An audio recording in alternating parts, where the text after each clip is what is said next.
Welcome back to Tarleton International Raceway for the RFS 400, round one of the Donaldson Cross Country Championship in Magaliesburg. Off first on pole are Woolridge and Huxtable, holding just the slightest of leads over Deploy and Janse van Vuren. The pair in the BMW did extremely well to start second, considering that their spare fuel pump died 30 kilometers from the finish in the prologue. 24 seconds later, and the defending champions in the production vehicles, Foss and Howie, get their race underway. Off goes Rundle and Moore, and they're closely followed by the other Ford Racing Ranger of Visser and Badenhorst. Here we have our first special taking off, the frontrunners Gibson and Campbell.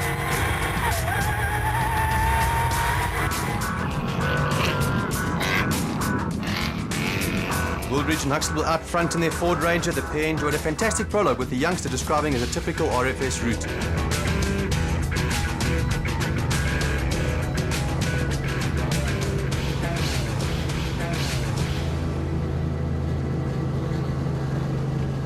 We're about 50 kilometers in and they're absolutely motoring through the course. Heavy sand laden throughout, but they seem to be handling it fine. But just as I say that, they've overshot a left fork in the road. Bad mistake from the team. They'll be wanting to rectify that quickly. Much better angle now, but in the distance you can see the pair of Deploy and Janse van Vuren. They're not going to make the same mistake, meaning we have a new leader. We're on board now with the men in the BMW who must be thrilled with that error from the Ford team, and they won't be giving up their position in a hurry. Deploy easily navigating the right-hand hairpin. We're back with Foss and Howie, currently in third but quickly gaining on the front runners. The pair of course finished 10th at Dakar 2012, a great achievement considering it was their debut year at the South American race. They didn't quite enjoy the same success this year though, as they were forced to pull out in the first week. Yeah, whereas teammates Janiel de Villiers and Dirk van Zisvis finished in second place, bettering the third place they achieved in 2012. Back to Foss and Howie as we ride along with an exceptional view here of them in their Castrol Toyota Hilux.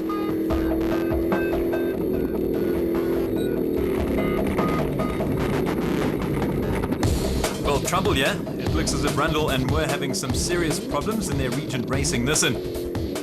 Spinning out completely, and it looks as if they're going to miss a lot more.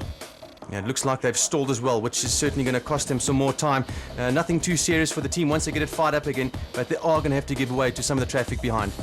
Included in that traffic, Visser and Badenhorst overtaking in the second Ford, as well as Gibson and Campbell in the Porter. Here we have Visser and Badenhorst in the second Ford, leaving a trail of dust in their wake.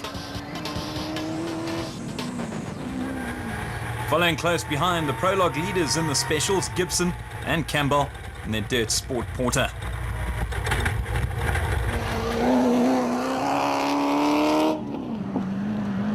Yeah, and always good to see strong crowds at South African motorsport events.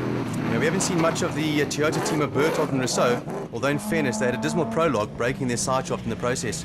Good to see Malcolm Koch back, taking part in his first race since TDR 1000 last year.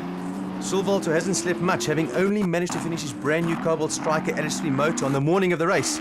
It looks in good nick though as he keeps up with the pace setters. Neil Woolridge spoke earlier about how strong the field is, including the privateers such as Dion Fenton and Ian Palmer there in the 4x4 Megaworld Toyota Hilux, closely followed by Michael Whitehouse and Matthew Carlson there in the Regent Racing Nissan Navara.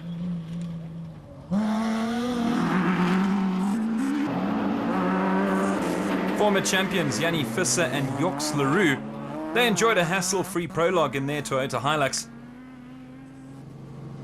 Slick handling there from Visser, easily maneuvering his way through the hairpin. Closely followed by the Harpers, though they're taking that turn a little more cautiously, making their way through the heavy farmland.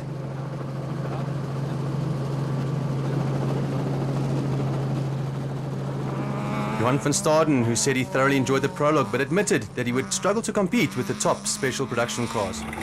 On board now with Brooks and Gray, who are lying fourth in class in their Ducatis Properties Bat.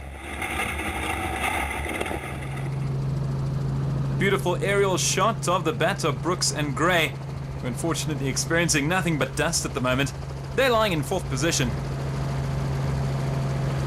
Just behind them, the Magalies. They're lying in fifth.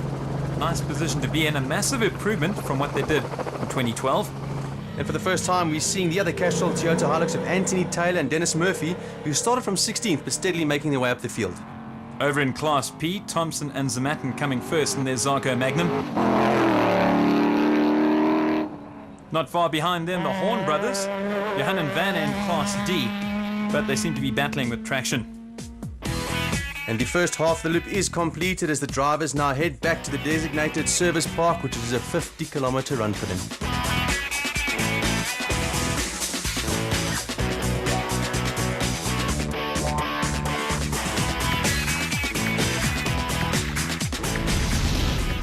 Back to the action. The BMW of Deploy and Janssen van Vuren still hold a slight lead over Woolridge and Huxtable. Not much to choose between them as the teams take the left through the gate. On board now with the Ford Ranger, visibility extremely poor, but not poor enough that you can't see the oncoming car of the BMW. It means that they followed suit after the BMW wrong-slotted. The Ford taking second place, or could they be first? Let's see if it will cost them. It seems as if it certainly did. There we see the Castrol Toyota Hilux of Force and Howie, the defending champions.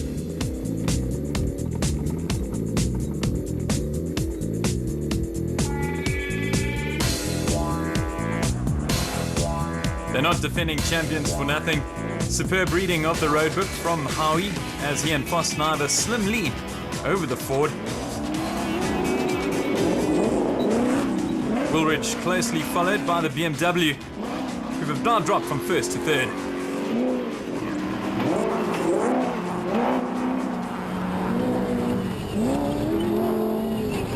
On board with the BMW and nothing to choose between the front runners.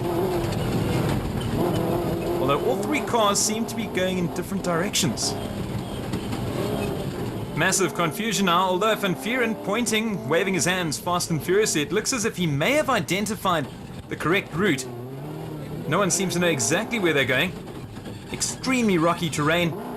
The Castrol Toyota deciding to go in an opposite direction, but not so the BMW. Taking the initiative, and it looks as if they know exactly where they're going now, and could they have taken the lead with that step? It looks as if they have. A turning point in the race, new front runners, but here we're back with Foss and Howie. Yeah, it looked like they do things a little more traditionally by finding the gate this time, but they have stopped out on the road there. I'm not too sure what the problem is. It could have been a consequence of that trip early on over those rocks. No such problems for Bertholdt and Rousseau, who've recovered from their side shaft problem. And here we have the leading special, Gibson and Campbell, who of course started from pole after the prologue. It's been a frustrating time for Chris Visser and Jappie Badenhorst, who discovered a faulty switch which had been causing a misfire during the prologue. Back with Malcolm Koch, who's doing superbly despite his rustiness. It's as if he never left. And more action from above here, and nice to see there's still some courteous drivers out there, Derek. The man letting the traffic through, Johan van Staden. Looks like his earlier predictions about being unable to compete against the top SPs starting to ring true, although granted, he was up against a special.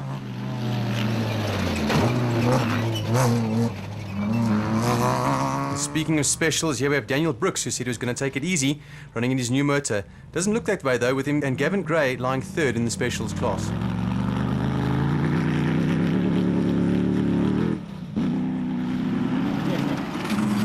Trathui and Witchman, both of the men from KZN, and their recent additions to the Donaldson Cross Country Championship, doing pretty well as well.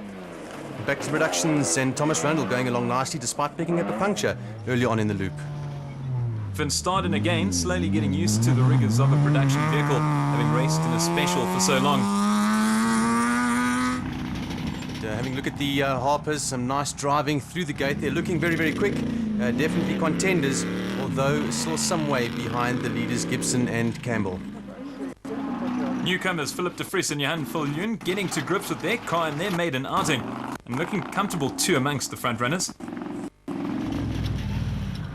And Glenn Gibson, brother of Clint, with Clint Brook as his navigator, making his way through that gate.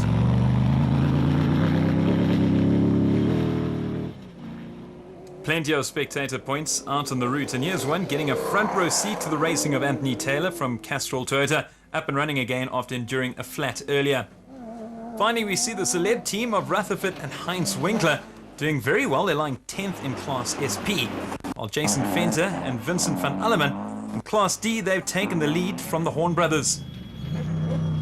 Still the leaders in Class P is John Thompson and his new navigator, Maurice Zamatin. Gary, I don't know about you, but I'm very happy to be where we are, not out there. The dust looks uncontrollable. Yeah, certainly so. And of course, it's affecting visibility, making it very difficult for the drivers to find their way around. You definitely want to be first in that position and not second. Leading in Class E, we've got newcomers Douglas Fear and Tony Krauser. They're experiencing their first national championship cross-country race. And it's Loop 1 done. Off to the DSP. The BMW of Duploy and Janse van Vieren take the half-time lead, so to speak, 4 seconds ahead of Woolridge and Huxtable. Long grass and rocks everywhere, so there's been lots of mistakes, lots of changing positions. The drivers can enjoy a 15-minute break and get a bite to eat while their cars get seen to. Foss and Howie held the lead for a short period in Loop 1 before a puncture put them back.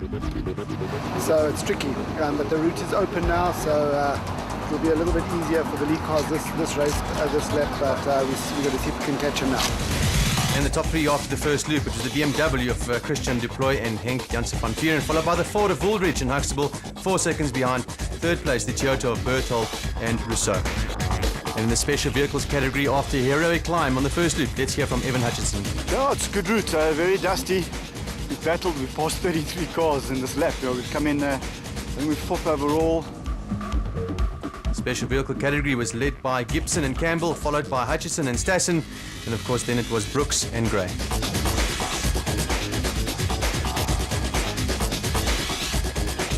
And we're off for Loop 2, Woolridge and Hutch.